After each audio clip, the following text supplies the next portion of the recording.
Hey, welcome. This is Stacy, Education Program Director here at Golden Artist Colors. Thank you for joining us. We are in our brand new setup space here in our painting studio upstairs where we hold classes and workshops for visitors here at Golden Artist Colors. We're excited to be broadcasting from this space today. You'll see a difference in our presentation as we can get really close, and hopefully that will be a wonderful experience for you today. So if there's any hiccups or any bugs, let us know in the chat since this is our inaugural journey. But anyhow, welcome.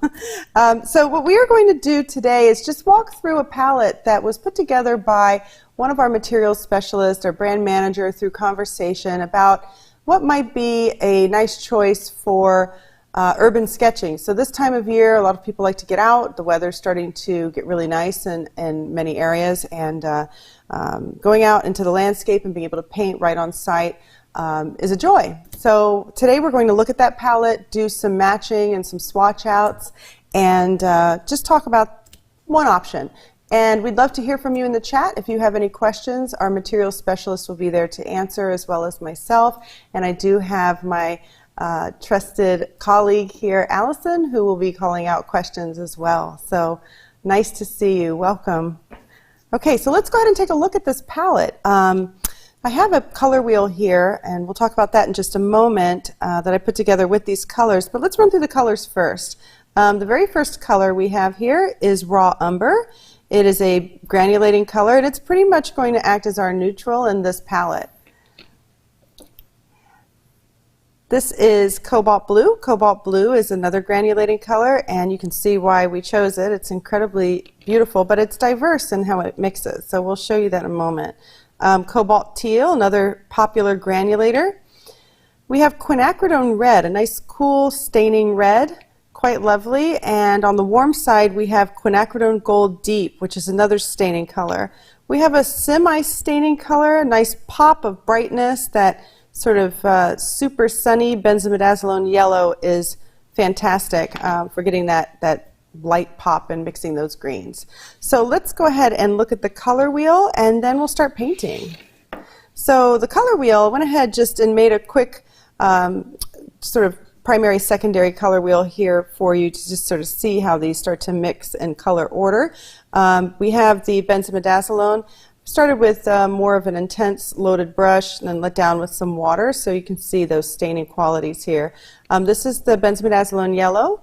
This is a mixture of the Quinacridone Gold Deep with the Benzimidazolone. So here's the Gold Deep. You see it's very transparent, beautiful stainer. And then we have the Quinacridone Red here, much cooler, and then the mixture. The Quinacridone Red and the Cobalt Blue make a beautiful violet, and over here we have the Cobalt Green, another granulator, mixed both with the Benzimidazolone and the Cobalt Blue. So you can see you have a nice range of color. There's some really interesting things that happen when you start to neutralize. So this is the Raw Umber with the Benzimidazolone Yellow, Raw Umber with the Cobalt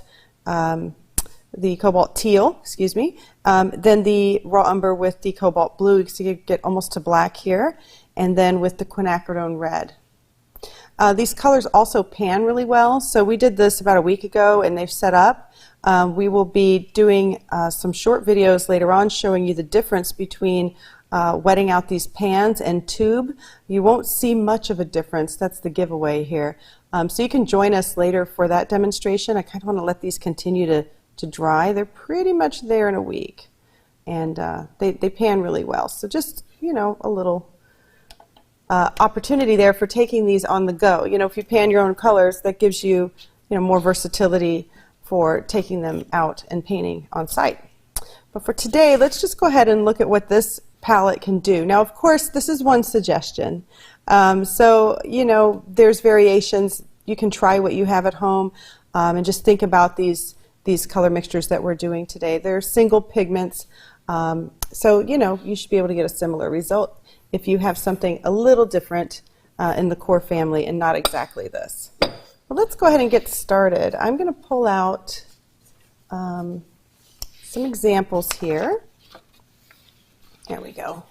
So the first example is just simply demonstrating why we chose this cobalt blue. It really, when you have a beautiful bright day like this day when I was in New York City a few weeks back, it was gorgeous, and the sky was just really incredibly saturated blue. And I can, when playing around with letting out this cobalt blue, maybe mixing a little bit of the cobalt teal, I can get a nice range of some of these cooler tones that I might use in the sky. What's really interesting too is how both of these granulators behave when they get together. It's really quite lovely. And if I go ahead and extend that thought, I can start to see that some of these washes where I've mixed them start to pick up on some of these lighter colors that I see reflecting off of the buildings. One thing that we will see a lot of in an urban landscape is concrete. So we're going to go ahead and mix towards this concrete as well in just a moment. We're going to start again with that cobalt blue. So let's go ahead and kind of do two things at once here. Go ahead and start with this one and swatch it out so you can see the wet to dry shift and difference on these colors as they relate to these mixes. So I'm going to take a little bit of the cobalt blue first, get that going.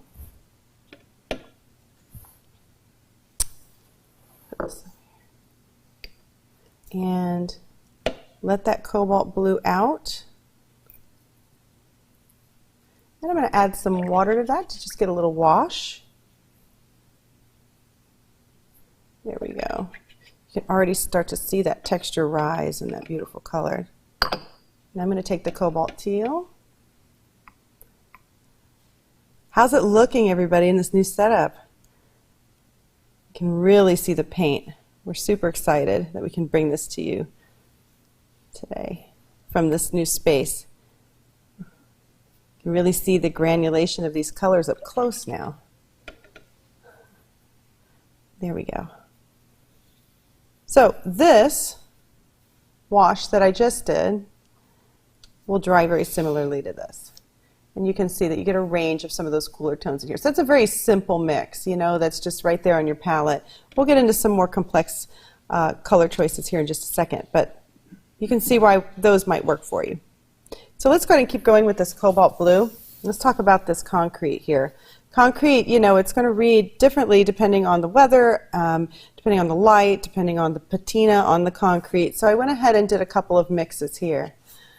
Why cobalt instead of ultramarine? You know, that's a great question. The cobalt actually does some really interesting things texturally and in the mixes that we have here coming up. Wait until I show you the rust. And it was just, you know, a different choice. We have ultramarine is pretty common, and we wanted to do something that that gives you a little bit more range. So, you know, ultramarine will work though. So certainly not a bad choice. So let's go ahead and start with this cobalt blue, and actually we're going to move to raw umber. So cobalt, just like ultramarine actually, and the umber will neutralize. So let me show you that. If I am out on the go and I just want a quick neutral gray mix, I can just take this cobalt blue and some of this raw umber, and I immediately start to get a neutral as they mix right in here. So as I pull that color through, I'm going to go ahead and let that down. This is going to be a little on the warm side because I picked up quite a bit of the raw umber. But as I work that in, you can see that I'm able to get a really lovely gray. And I can change that gray, cool it down or warm it up depending on what I need. So I'm getting pretty close to what's right here. And that's what I did for this color swatch. It was very simple. And I can let that down, cool it as much as I want. But then I get into a color like this where it's a little bit greener. So I went ahead and for this swatch, used the same logic and just switched over to my cobalt green and my cobalt teal instead of my my cobalt blue, and was able to neutralize that with the raw umber as well.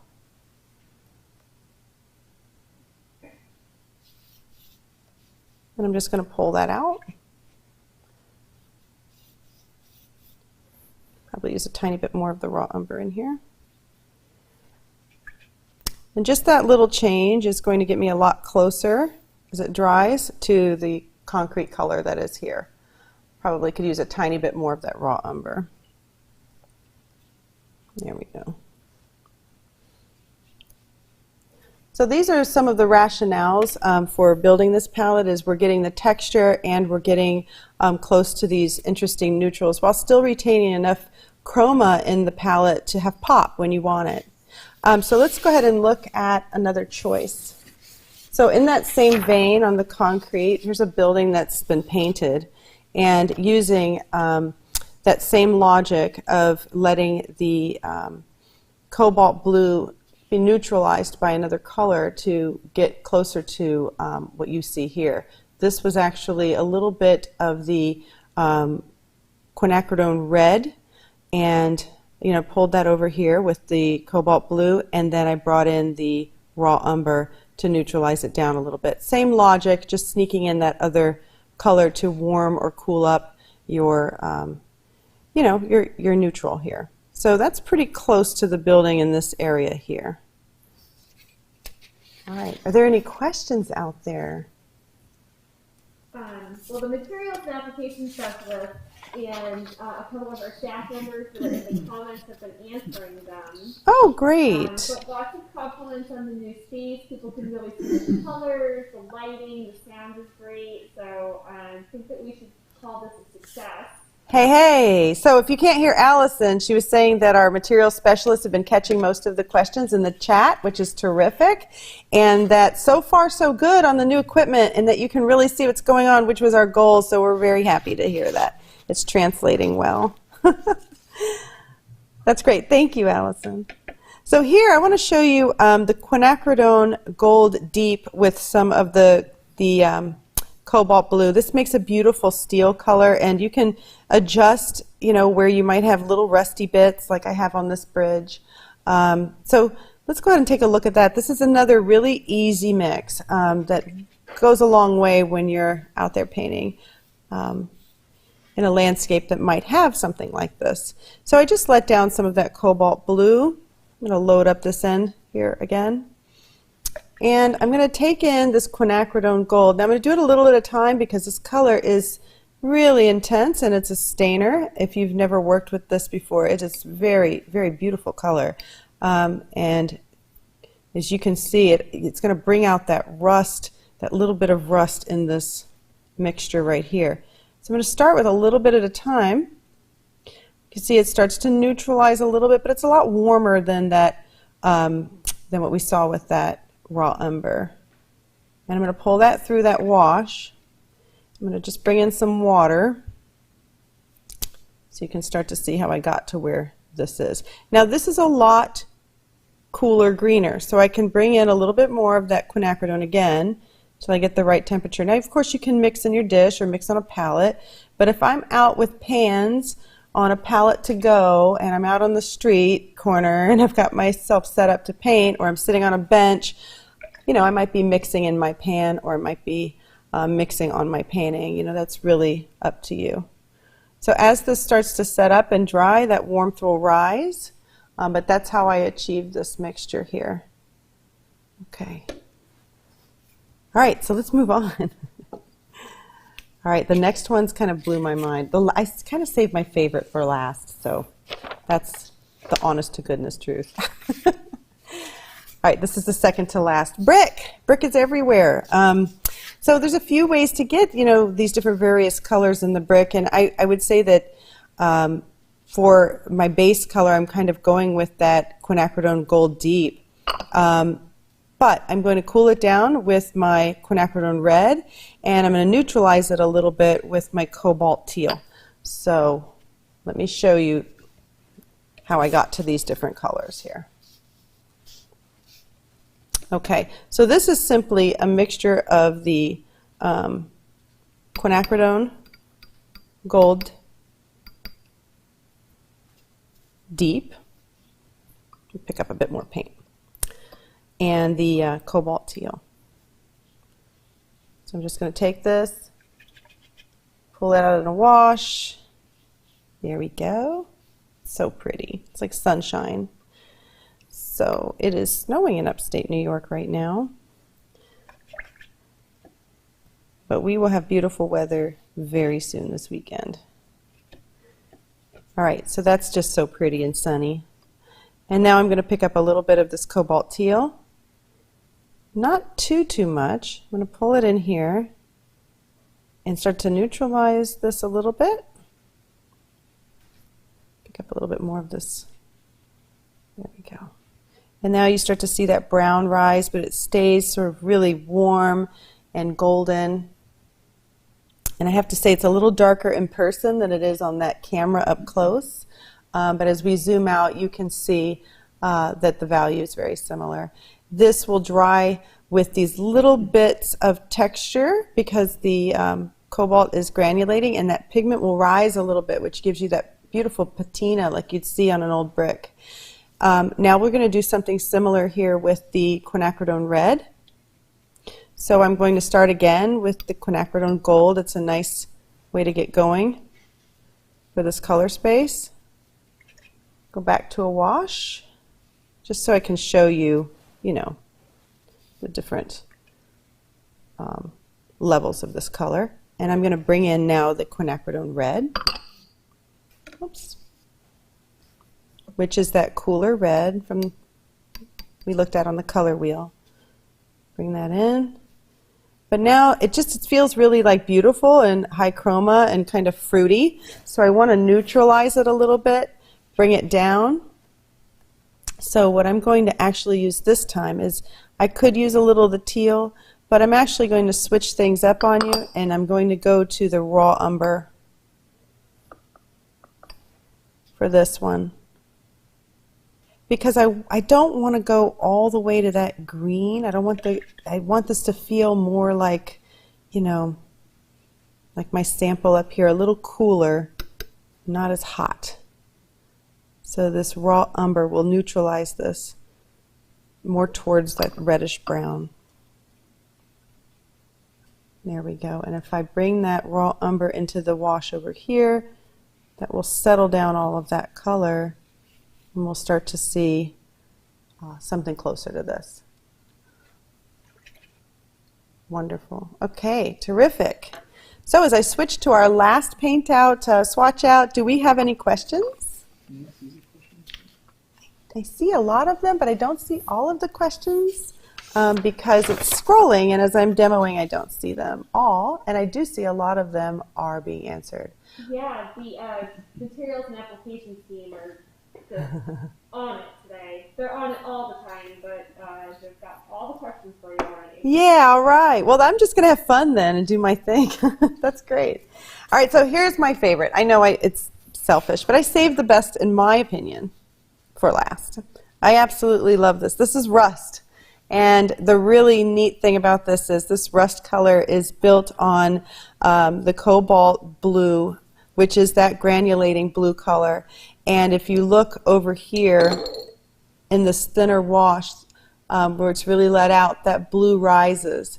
And then if you look over here, we've got that darker part of the rust, and in the center here, it really is that sort of orange oxidized look. So we have a beautiful range in this mix that really is close to this photograph of rust. It feels like the material. So I'm excited to mix this one for you. It's a great little trick here to get this this material to match something that is so different, like rust. All right, so what I started with was the Cobalt Blue. Again, these granulating colors in the palette really offer that texture that you might see when painting in an urban landscape. So there was some thoughtfulness put into this palette. So I'm going to just take this blue and I'm going to let it out so that we can see, you know, some thinner applications. I'm going to go to here with that, and then I will pull the rest out in a moment. The next, I'm going to go with a little Quinacridone Gold Deep and Quinacridone Red. I'm going to use both. Little red and then the gold. So there's the red. And right now it's turning violet. Beautiful violet color. Very active, gorgeous, but that's not what we're after. So now I'm going to take a generous amount of the Quinacridone Gold Deep, and I'm bringing that in here as well. And you see that I get that nice dark, partially neutralized color of the rust, and now I'm going to pull this out, rinse my brush, get some fresh clean water, and start to pull this out. And as I let this out, I'm going to start to get that thinner wash. You can start to see the blue a little bit in there. But what's really exciting is as this starts to dry, there we go. As this starts to dry, those pigments again, they start to move around and rise, and you end up with a color like this. It's quite gorgeous. I do have to say that one thing that's been very helpful over the years for me, and I know many watercolorists are very disciplined about this, is it's very good for your practice to do some swatch outs and experiment on your own. Get the palette that you have, play with it, see maybe what's missing, what might be the right thing to add to get the effects that you would like. But again, we had someone do a little of that work for you. We thought since it's the season, we would explore our line and put together one option. It's not the only option. So again, if you have ultramarine blue or something else on your palette and you want to give it a shot, go for it. But this is what our specialist and brand manager came up with together when they were working on this project, and that is Benzimidazolone Yellow, Quinacridone Gold Deep, Quinacridone Red, Cobalt Teal, Cobalt Blue, and Raw Umber. Anyway, thank you guys so much for joining us on our first trip down the lane of exploration in our new space, and I'm really excited that you were here with us. Have a wonderful day. And again, if you ever have any questions, you can always reach out to us at help@goldenpaints.com. Thank you for joining us. Have a good day. Bye-bye.